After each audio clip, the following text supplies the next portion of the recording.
اعوذ باللہ من الشیطان الرجیم بسم اللہ الرحمن الرحیم۔ سامعین، میں ہوں ڈاکٹر رفیق بھٹی۔ یہ میں نے ایک سلسلہ شروع کیا ہوا ہے کہ میڈیکل کے مختلف ٹاپکس کو چھوٹے چھوٹے کلپس کی شکل میں آسان زبان میں بنا کر پیش کیا جاتا ہے تاکہ لوگوں میں بیماریوں سے بچنے کی اویئرنیس آ جائے۔ تو آج کا جو میرا ٹاپک ہے شوگر کے بارے میں ہے کہ شوگر کیا مرض ہے، تو یہ کیسے ہوتا ہے، اس کی تفصیلات کے بارے میں یہ میرا پہلا لیکچر ہے۔ ایک دوسرا لیکچر بھی اس کے ساتھ ہی میں نے کیا ہوا ہے، تو وہ بھی آپ لوگ دیکھ سکتے ہیں۔ تو اس میں سب سے پہلے میں یہ بتاؤں گا کہ شوگر کیا چیز ہے۔ تو شوگر کا مرض یہ ایسا مرض ہے کہ جس میں انسان کے خون میں موجود شوگر کی مقدار بڑھنا شروع ہو جاتی ہے۔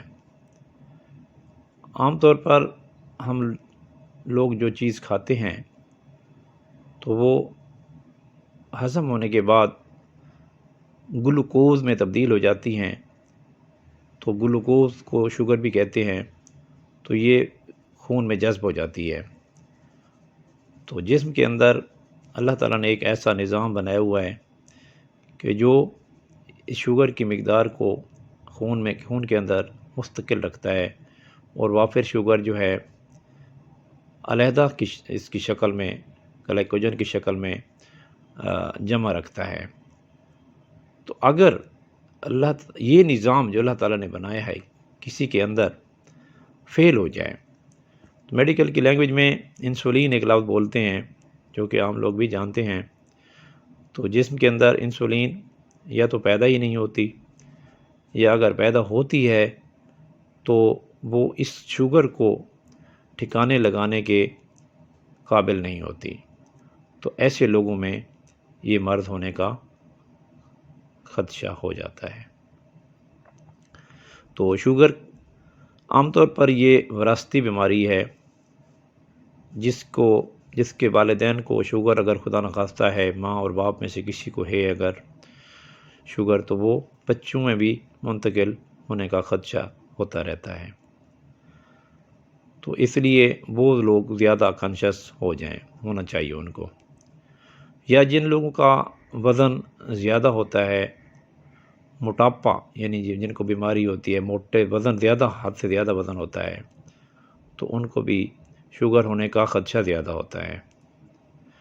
اور تیسرا وہ لوگ جن کا life style sedentary life style ہوتا ہے، یعنی ان کی کام کاج جو پیشہ انہوں نے اختیار کیا ہوتا ہے اس میں ایکٹیویٹی زیادہ نہیں ہوتی، سارا دن بیٹھ کر ہی کام کرنا پڑتا ہے۔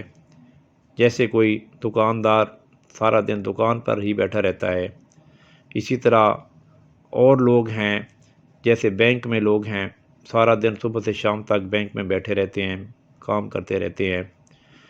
تو ایسے لوگ جن کی ایکٹیویٹی نہیں ہوتی، چلنا پھرنا نہیں ہوتا، تو ایسے لوگوں کو بھی خدشہ ہوتا ہے کہ ان کی شوگر زیادہ ہونا شروع ہو جاتی ہے، تو ان کو بھی اس بیماری کا خطرہ زیادہ ہوتا ہے۔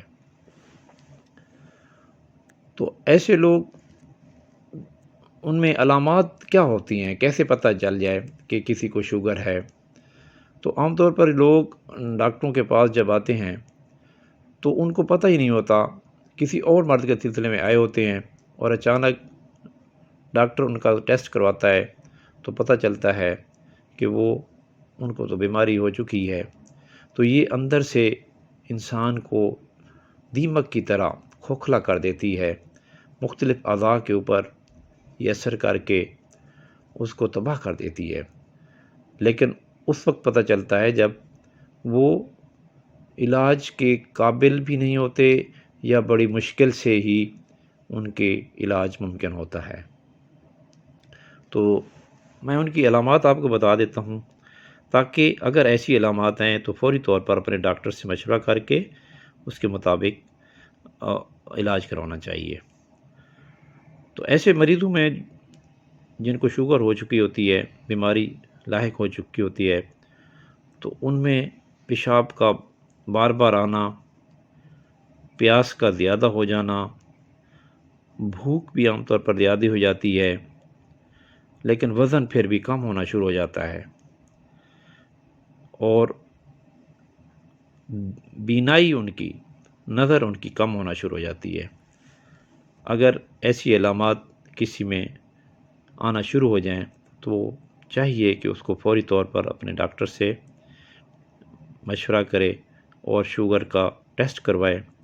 اگر خون میں شوگر 120-130 سے زیادہ ہونا شروع ہو جائے، خالی پیٹ جو چیک کروایا جاتا ہے، تو پھر خدشہ اس کا شوگر کا موجود ہے۔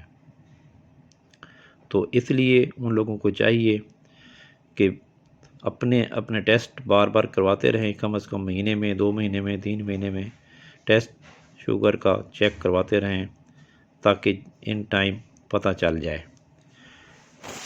اس کے علاوہ ایک اور میں نے لیکچر نمبر 2 میں اس کے نقصانات اور اس سے بچاؤ کے طریقے وہ سارے میں نے ڈسکس کیے ہوئے ہیں، تو وہ آپ لوگ یوٹیوب سے ڈاؤن لوڈ کر کے، میرا چینل موجود ہے ڈاکٹر رفیق بھٹی آفیشیل، تو وہاں سے ڈاؤن لوڈ کر کے وہ بھی آپ سن سکتے ہیں۔ بڑی آسان زبان میں بیان کیا گیا ہے۔ تو اگر یہ کلپ آپ کو اچھا لگا ہے تو اس کو ضرور لائک کریں، شیئر کریں اور کومنٹس دیں، اور اس کے ساتھ ساتھ نیچے سبسکرائب کا ایک بٹن سرخ رنگ میں لکھا ہوا ہے تو اس کو بھی دبا دیں تاکہ اس طرح کی اور بیماریوں کے متعلق معلومات آپ کو ان ٹائم ملتی رہیں، آپ کے پاس پہنچتی رہیں۔ تھینک یو، خدا حافظ۔ اعوذ باللہ من الشیطان